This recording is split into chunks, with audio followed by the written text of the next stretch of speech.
So item number 7 is on drones. I've had to change my whole presentation now that I know that the person below us is here tonight. We didn't know if that drone was looking for something to steal or somebody to harm. My wife says I read too many newspapers and watch the news too much, but the world being what it is, we didn't know what that drone was doing outside our house. And so it was also on Jefferson Elementary School property. And worst case scenario, that drone was surveying Jefferson Elementary School for some purpose that is not very good. So we just didn't know.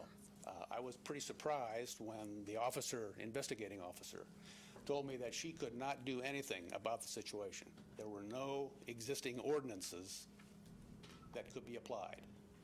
No trespass ordinances, no prohibition of flying remote-controlled airplanes within the city limits.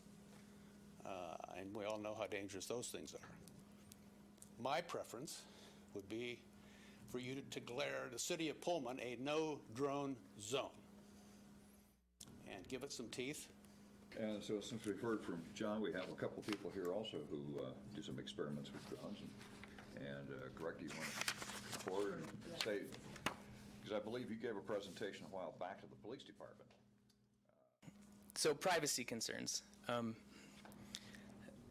It's been a long-held annoyance to the hobby community that military predator attack drones are put alongside hobby drones in the news. This is media, it's a media tactic because fear sells. Fear gets ratings. Spying with multi-rotors doesn't work. The media has cited a few weirdos trying to pull it off, but the media has irresponsibly hyped public fear of privacy violations to get ratings.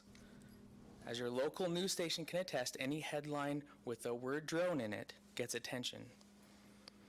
That's why I don't blame my neighbor for calling the police, and I'm not surprised he thought he saw a camera pointing at him when in fact there was nothing remotely resembling a camera on board. The reality is this: hobby multi-rotor users couldn't care less about what's in your backyard.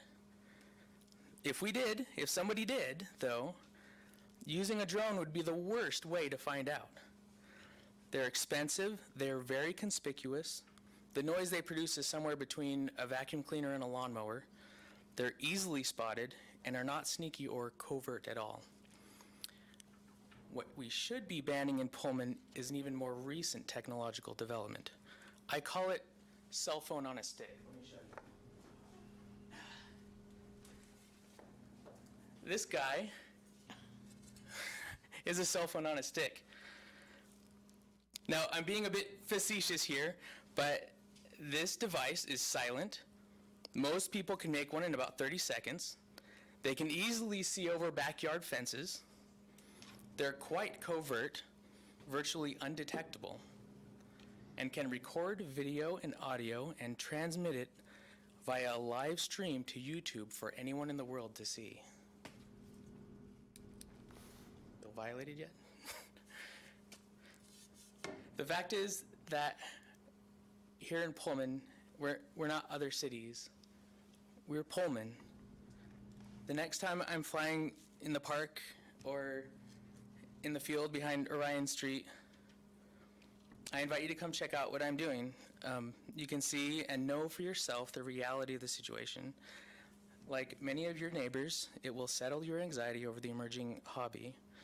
Everyone I've talked to finds it fascinating and cool.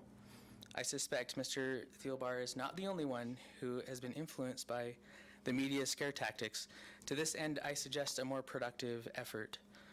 How about a drone open house, or maybe in perhaps like coordinating with the robotics club at WSU at the university, or some kind of Q&A forum that the city can facilitate, or like a demo booth at the Lennell Festival. I believe that as a community, whatever reaction we have to this growing hobby should come after some education on the topic. So I do appreciate Mr. Thielbar for starting this conversation. I do agree that that it would be a topic of conversation at some point. And I'm very sorry that I caused him and his wife anxiety, and hope that someone would, talk to me if that was the case. But anyway, thank you. And if there's, I especially like to thank the council members for their service. I respect and appreciate that, and invite any questions at You this have any time. questions? Yeah.